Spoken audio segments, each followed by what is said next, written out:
few days ago when the Chicago Bears president, Arturas Karnišovas, was interviewed, he said that the Bulls already had their offensive identity. And that raised a lot of questions from Bulls fans asking, what identity do the Bulls really have? I want to talk a little bit about that and the roster that the Bulls are building and the type of identity that they're trying to forge offensively, while they still cannot overlook defense. We're going to talk about all that, plus dive into the mailbag and more right after this.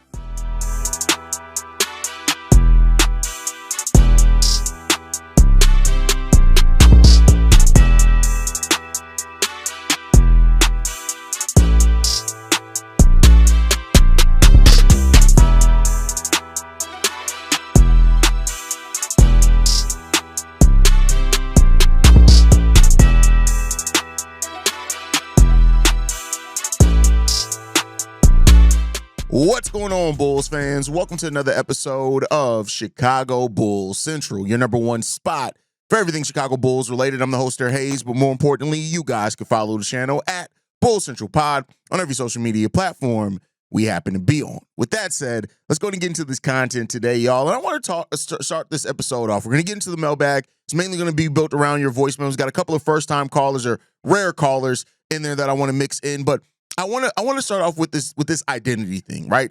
Arturas was interviewed and he said that the Bulls have their offensive identity. And, here's the thing with that. And I know a lot of Bulls fans heard that and immediately thought, how do we have any identity? We won 39 games. And I understand that. I want to be clear. Nobody is wrong in saying how much of identity can you really have without winning. And I think that the conversation is the difference between identity and culture. Every team has an identity. Even teams that are bad and that suck have an identity. Their identity happens to just be, at that point, bad basketball, right? Whether it's bad defensively or it's bad offensively. And stylistically an identity, right? Now, there are teams, of course, that are trying to forge it and haven't really had that set in yet. And therefore, it is what it is. But culture, to me, is more about when you start winning games and you lock in a winning type culture, because you could have several different types of identity, but a culture stays the same. And one thing that I think about with that is like Greg Popovich. The Spurs over decade, basically, had a winning culture, but their identity on the court actually changed quite a bit. If you look at from the beginning of the Tim Duncan era to the end of the Tim Duncan era, they had several different on-the-court identities, right? Now, all of those were winning because they had the roster to do so and a head coach in Greg Popovich that developed really well. And so that was part of their culture, and the identity on the court was able to shift. The Bulls, I think at this point, have locked in on a style of play that they want to have, an identity that they want to have offensively. And that is playing fast, getting out in transition, attacking the bucket, taking more three-point shots, right? Now, within that, they have some wiggle room in how that can change and evolve as your players evolve. And you have a lot of young players on this team, right? You still got several young players that are under 23 that you still have to look at and mold and see how they're going to turn into. But at the engine of that offense is really Coby White and Josh Giddey. That has been the engine of this team offensively with the style of play that we established last year. I think even early in the season where Josh Giddey wasn't necessarily playing well, you had Vooch rocking and rolling at a high level. Zach LaVine, was still getting his lion's shares of the shots because they were trying to market and move him. That even Coby and Giddey were still important to the engine of the offense at that point in time. Just Giddey to a lesser extent. He was kind of more maximized after Zach LaVine left. Coby White was a little bit more consistent as he was somebody who was around, and he didn't start off the season with the injury like Josh Giddey did. And I think you're looking at those guys right now as the engine of your offense, meaning that most things that start with the Bulls are going to start with them. That also comes to some of the shortcomings for the Bulls as far as in the half court, where the Bulls have struggled right, at times, especially when we face a zone defense. We struggle at those times, and that's because Coby and Giddey both thrive off driving. People have this notion about Coby White, like he's like this crazy three-point shooter, and it's like he can get hot from three, absolutely. And he, as long as he signs another contract with the Bulls, he's going to be the Bulls' all-time leader in three-point shots made. That's coming right around the corner. It's all but academic at this point. The bigger question is he going to sign a long-term deal here? If he is, that record's probably going to be down about 2 or 3 years. But, the off-ball creation, the off-ball movement, right? The jump shot ability, that's something that this team is sorely missing that I do think can help that offensive identity. But the playing fast, the getting out in transition, the getting buckets, and attacking the rim are things that I think are going to be part of this Bulls identity offensively, especially when you look at Noah Essengue and Matas Buzelis, both being two players that are really important to the Bulls' future as things stand right now. You're going to want those guys, as they grow and evolve and change as players, they're going to be important, right, to what this Bulls team is doing on the basketball court. And I'll say this, like, one thing that this team did not really have during the DeMar DeRozan, Zach LaVine, Nikola Vučević, Alex Caruso era was that their style offensively, they had a style, make no sense about it, but it was heavy isolation. And every team is going to have isolation. I've seen a lot of Bulls fans, anytime we have isolation, we're like, oh my God, we're going back to iso ball. It's like, there's not a single team in the NBA that does not have isolation scores or does not need isolation scores. The Houston Rockets were an amazing team last year. They lacked a player that can score in isolation. They went out and got Kevin Durant because they needed an isolation score, right? So you still need that balance. But moving the ball around is going to be part of this Bulls identity. And I'll tell you what, I like that because you want to get everybody involved. And that's one thing that I think really when you look at the second half of play from the Chicago Bulls, even though Giddey and Coby were on crazy runs, everybody was involved, especially before Trey Jones went down. You had everybody, him, Kevin Huerter, Zach Collins.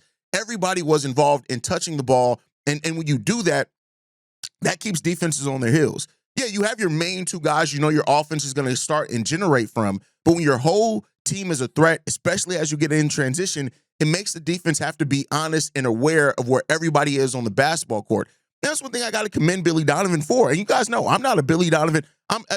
Praise for Billy Donovan is hard to come by for me because some of the things that he lacks at I think are important to building to actually winning on the highest stage. But I know the Bulls aren't there yet, so maybe Hayes is being a little bit too tough on him at times there. But Billy Donovan's evolution of the Bulls offense, with at the start of the season so much of the team still being the same, I got to commend him on that. I talked about that 20-second shot clock that we played with in training camp ended up being really important to this Bulls team. And I think that's what you start when you're talking about establishing culture. You're talking about doing things when people come into the building, you have to know this is how you have to play.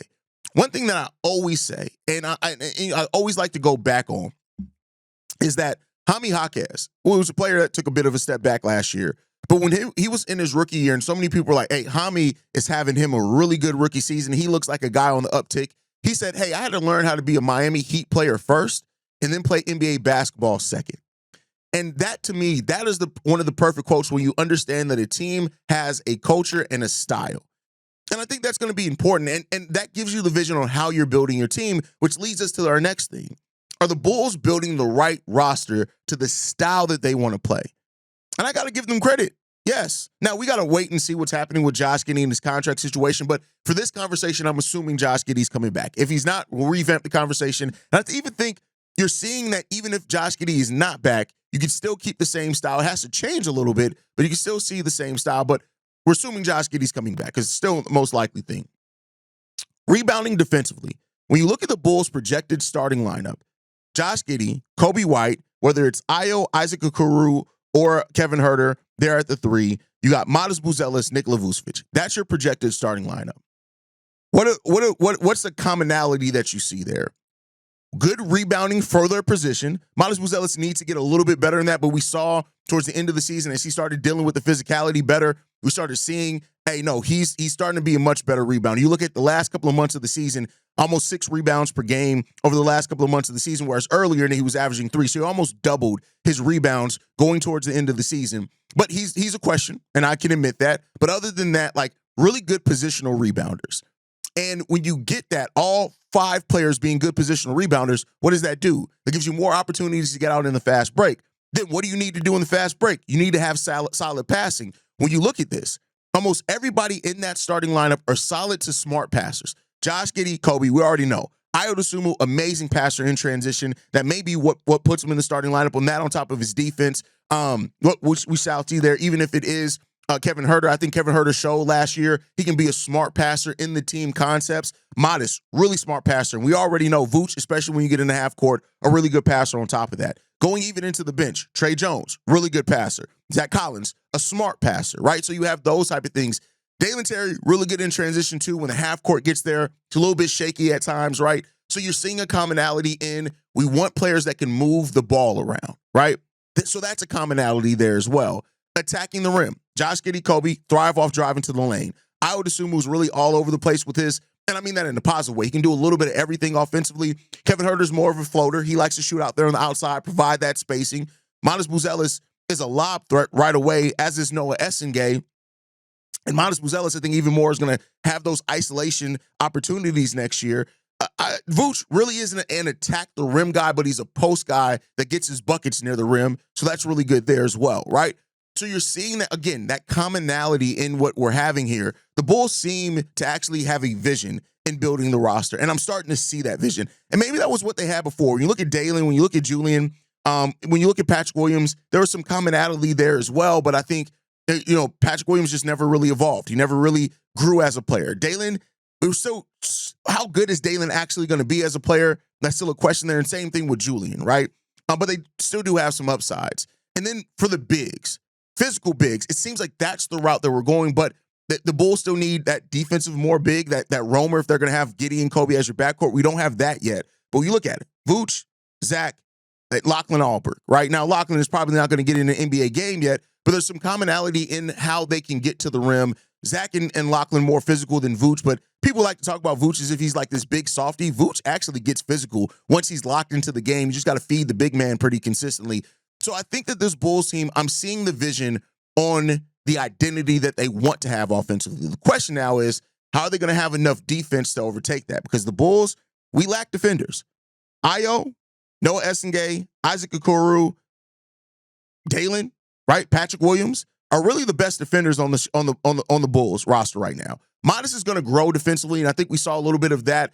And now that he's gained the 10 pounds of muscle, maybe hopefully that's going to help him be better and more locked in defensively. But you have to have some of that defense to balance out the offense. We've seen some teams be able to offense, but those are teams that are elite offensively. So if the Bulls want to be a winning team, they have to find more defenders and better defenders, which maybe they have done that in growth and things from last year, or they have to be not just good offensively, not just fast offensively, they have to be elite in offensive efficiency. And that's something that has kind of escaped the Bulls a little bit so far in this build, and we got to see if they can obtain that. But that's just my thought. I've been thinking and ruminating on that for a couple of days since we heard that quote. I just wanted to talk about that a little bit of a higher level. I know that, some of these high-level basketball conversations people don't got time for, but you guys can let me know how you feel down below. With that said, enough of me yapping. It is Saturday. It means this is your episode today. Let's get into these voicemails, man. This one's from the 773. Hey, love your YouTube channel. Just listening to you this morning, I do have a thought on this whole Josh Giddey thing. The fact that Bulls fans are so entrenched on the signing of Josh Giddey as if he were the second coming of Michael Jordan, Kobe, or LeBron has us falling into the same exact trap that we have been falling into since the end of the Jordan era, minus the couple years with healthy Derrick Rose. I think we just got to let it go. And if they sign him, great. If they don't sign him, oh well. But it just keeps getting to me, as a Bulls fan, not you, that we continue to fester on this whole Josh Giddey thing when it's Josh Giddey, an unproven NBA player who had a terrific second half of one season. Promising, but it sort of gets me thinking that as a Bulls fan, this hope we have, this investment that we're putting into the signing of one player like Josh Giddey is emblematic of my entire experience as a Bulls fan, the post-Jordan era, whether it be Ron Mercer, Jalen Rose, what's his face, Eddie Curry, et cetera, et cetera, et cetera. I just think we all need to stop. Have a good one, bud. Bye-bye. I don't think that Bulls fans wanting to keep a talented 22-year-old has anything to do with a player being the second coming of LeBron James or Michael Jordan. Like, I think that you went too far into the comparisons there. Like, I get what you're getting at, and make no mistake about it. I get what you're getting at, but you have to understand this is a Bulls team that's never been a big free agent destination. That is a place right now where they're trying to find talent. So of course, people are going to be invested in what's happening with the talent that's on this roster. I don't think that it's like Eddie Curry or anything like that. I think that you see a young player in a state of a roster, like the thought process. I'm not saying this is what you're saying either, brother, but the thought process that some people have of, oh, if they're not a star, just let them go, let them walk. That's not how you build a team. That's not how you have success in building a team. Where you're at right now, while you're trying to establish yourself and you're trying to get to the place of talent, you want to keep the talent that's on your roster. I don't think that that's a bad thing. You don't get better by letting talented players walk. But to your point, I do think, like, if for some reason the Bulls did let Josh Giddey walk, I mean, the world goes on. It sucks, and it would be, to me, a mismanagement of assets, especially considering you traded Alex Caruso for him. But, I mean, the world goes on. You got to make better decisions going forward. Then you got to keep trying to build your roster. The world ain't going to stop. I don't think it's a bad thing or this thing that people are looking at him like the next coming of Michael Jordan if they want to see Josh Giddey stay in a Bulls uniform. The Bulls have the money. They have the cap space. They have the flexibility right now. Why let a player that's extremely talented and still scratching the surface of who they can be, why let that player go? That's just my personal opinion. But you guys can sound off on how you feel about it all down below. All right, let's get into the next one, man. But wait, hold on. I want to get back to this. Also, for people who talk so much, and this isn't to the caller, this isn't to you, brother, but for the people that like to think, oh, well, it's just half a season. You're not basing it off just half a season. When you sign a free agent, are you betting off not seeing any basketball? No, you're going and looking at everything that they've done in the NBA. And the fact of the matter is, when Josh Giddey is actually able to play point guard and play his game, we have two experiences of that. His second year in OKC, where he averaged 16, 6-6, or 8-8. And then last season with the Chicago Bulls on the back half of the season, where he averaged almost a triple-double. Then on top of that, even when he was not doing those things, he was still impactful. Being in the 98th percentile of points generated off or open shots generated by a player, that's something that's substantial. You can't overlook that, right? And he's 22 years old. But, that's my thought process. But, okay, let's get into the next voicemail, man. This one's from Caden. What up, Hayes? It's your boy, Caden, again. Actually got two takes. I don't know if I'll call them takes, but I got two takes right now that's, like, heavy on my mind about the Bulls. One is about Patrick Williams. And, yeah, I know we all tired of talking about Patrick Williams. We at the end of our rope with him. I'm going to give him the benefit of the doubt one last time, and it's only because he came into last season with a foot injury, and that could have been the reason he looked so bad. And I don't think he ever really recovered from that foot injury because he was in and out kind of most of the year. So I'm going to give him the benefit of the doubt and say that he took such a defensive slide because of that foot injury.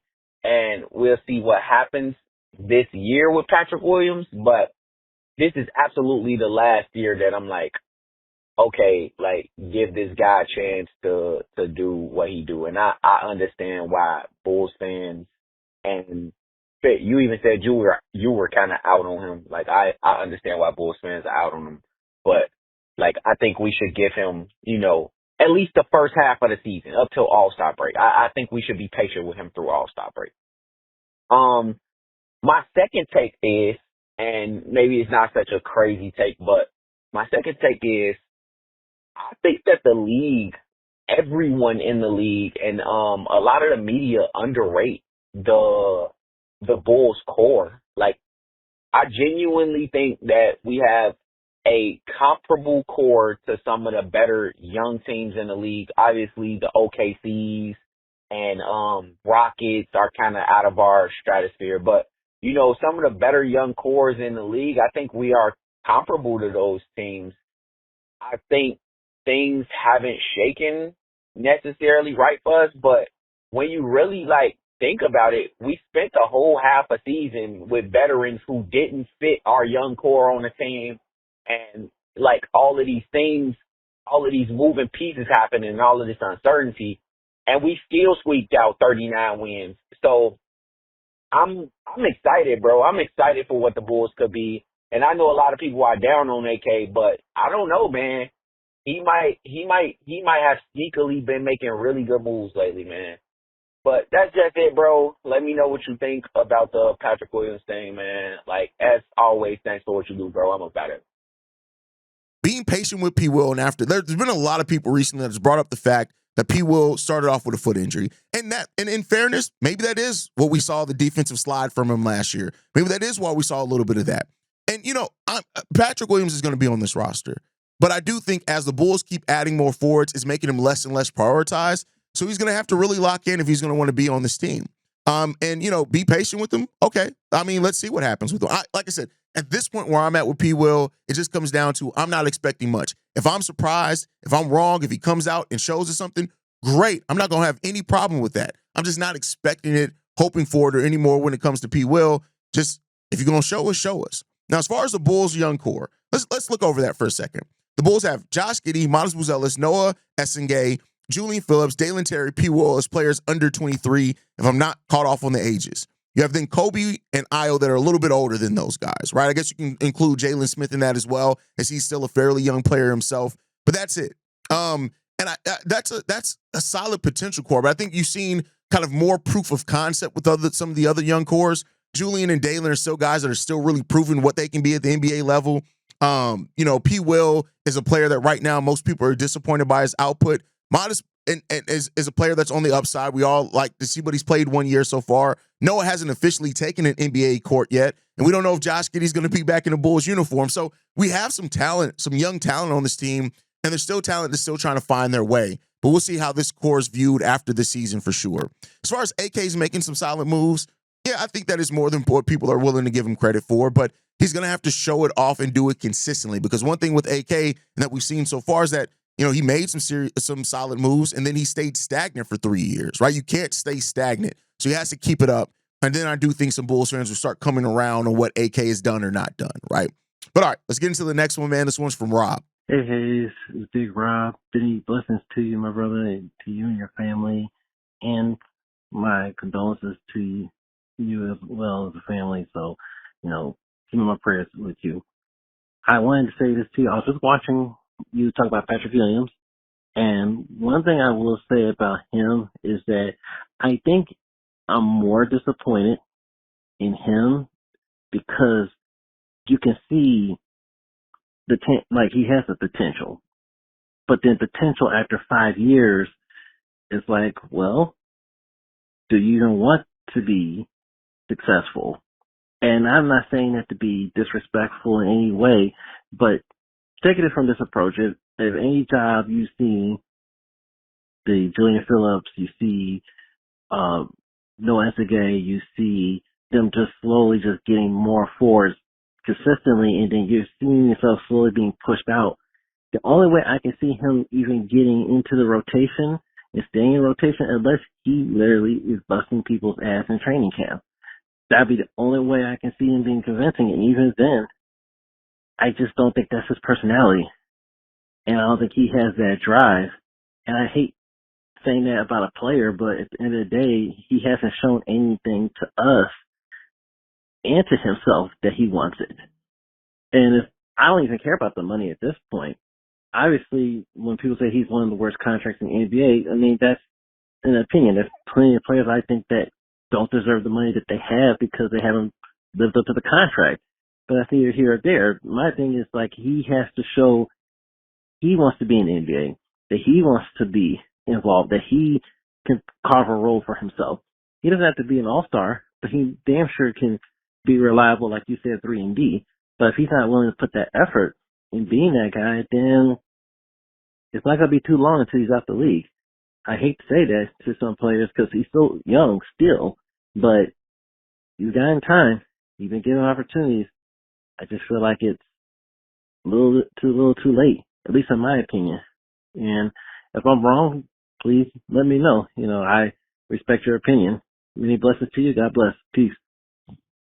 P. Will have to come into training camp killing it. And he has to come into training camp locked in. He has to come into training camp showing that he really wants it.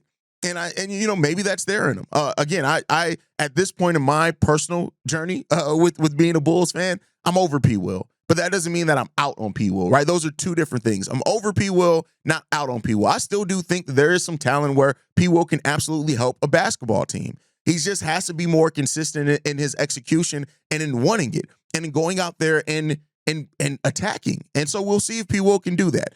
some people blame it on coaching, but I look at it like this. Matas came in to basically the same situation that P. Will did with the same amount of shots, and you definitely felt the impact that Matas Buzelis made more than what P. Will made.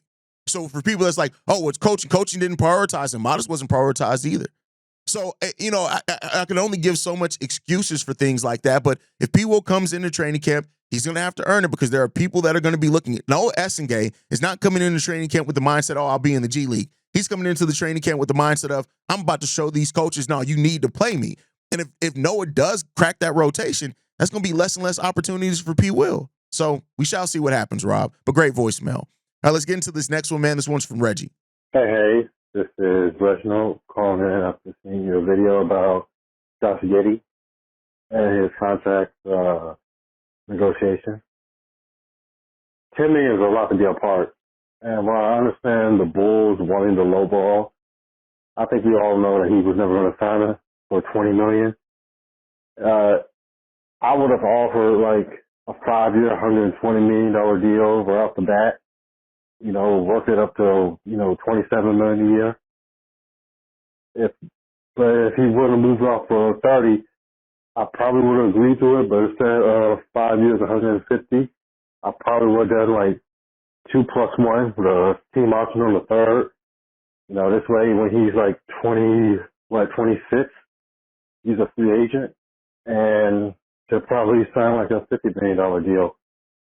But if AK is holding out, to draw some big name free agent, in next year's free agency, I don't like that idea because most of the guys who are going to be available are going to be on the older side. They're going to be looking to be a part of a championship team and not a rebuilding team, because that's exactly what the Bulls are going to be.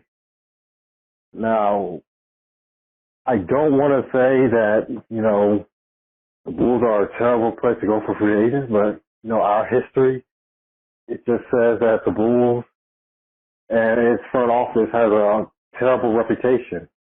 And that reputation is, this is not a winning franchise. And post-Jordan, I can't say that they're wrong. We've had terrible head coaching. We've had terrible front office. We've had ownership that is extremely cheap. And despite having one of the best fan bases, it's hard to overcome all of that. But what do you think? Do you think the Bulls front office and ownership has made it too difficult for NBA free agents to go there, or is it something else? Thanks for hearing me out. Something that Bulls fans I don't think acknowledge enough when they have these conversations is that the Bulls have never really been a big free agent destination.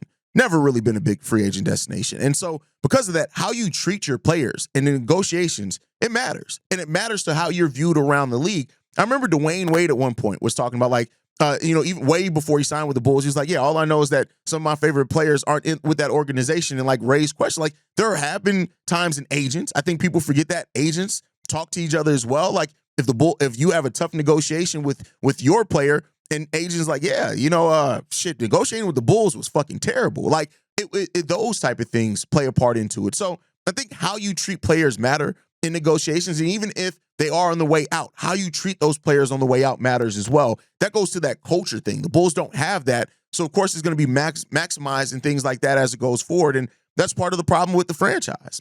But, we'll see if they can start figuring that out. But, how you treat your players matter. And because the Bulls have never really been a free agent destination, that is why keeping your players that show some promise is even more important to a lot of Bulls fans, at least in my opinion. But you guys can let me know how you feel down below. All right, let's get into the last voicemail for the day. This one's from Shay. What's up, fans? Look, a lot of people are talking about Nikola Vučević, and they don't believe that he'll be traded or no team wants him. Look, let me tell y'all something.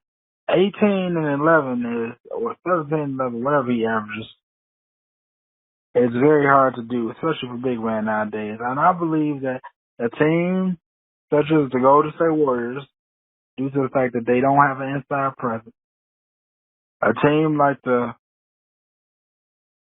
I'm going to keep harping on this, the Indiana Pacers, due to the fact that they don't really have they don't really have any inside depth. And a lot of teams that do need a lot of inside depth to use a guy like Nikola Vučević. Now, look, I'm not saying Vooch is the end-all, be-all, and I know he's a lot older, but 17 and 11 is really hard to come by with centers nowadays, and I believe a lot of teams, such as the Indiana Pacers, especially with knowing that they don't have Tyrese Halliburton, and Pascal Siakam is the only person that can keep them heads above water, and as all to say Warriors, knowing that they don't really have much outside presence and much rebounding when it comes to their big man, even though they have Al Horford, but Al Horford is not a super rebounding type of big man. They could use him. So again, you may not believe, I don't believe that AK is smart to trade him the right way, get the right assets, but I do believe that there is a market out there for Nikola Vučević. We just don't know it yet, or AK hasn't tested the right market. But that's just me. Anyway, tell me what you think. Peace. I don't think Vooch has a market right now, and I think that's indicated by, remember we heard that the AK laid some groundwork for an offseason move. No move happened. But I do think, to your point, that as the season goes on and as you approach the trade deadline and teams are gearing up and getting ready for what they think are going to be long playoff and maybe championship runs, could look at Nikola Vučević as an expiring contract, a relatively decent contract, a little over $20 million, and say, hey, that's a guy that if we can add now before we go into this playoff run, could definitely help us. Vooch isn't the terrible player that some people make him out to be. He actually is at 18 and 11 on really good efficiency and only taking 14 shots to get that done. That's good production for a big. And so I think that, he has his defensive limitations. Absolutely. Make no mistake about that. Those are there. But I think as the season goes on and a team is looking to add something specific to their team before a playoff run, Vooch and his offense could be something that they look to add. So great points there from Shay. But that's my time for today, guys. Thank you guys for tuning in to Mailbag Day. Make sure you guys are following us at Bull Central Pod. You can send us any feedback, questions, comments, concerns, bullcentralpod@gmail.com. Lastly, if you want to leave a text message and our voicemail for the mailbag, the number to do so, 773-270-2799. We're the number one spot for everything Chicago Bulls related. And like I like to end every episode on, go Bulls. Love you guys. See you ready if you can, y'all. Peace. This has been a presentation of the Break Media.